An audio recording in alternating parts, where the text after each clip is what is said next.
It's a great day for our IT team. Employees are productive, devices are patched and protected, and we're solving IT issues before users even notice. But it wasn't always like this, and we couldn't have gotten here alone. Let's rewind things a bit.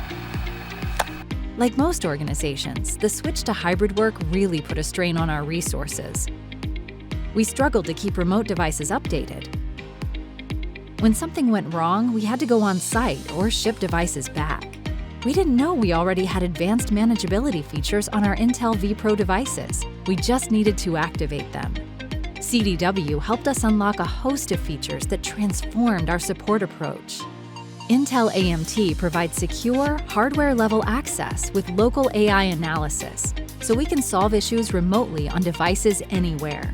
We can detect and address disruptions in real time, stay better protected from advanced threats, and spot hardware problems before they become outages, without changing our existing management tools.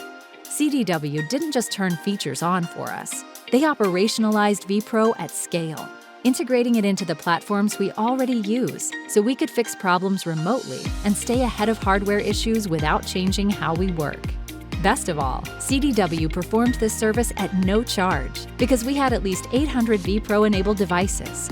Now, we have secure manageability across our endpoint devices, and we can focus on what's next. Amazing happens when you take a proactive approach to device management.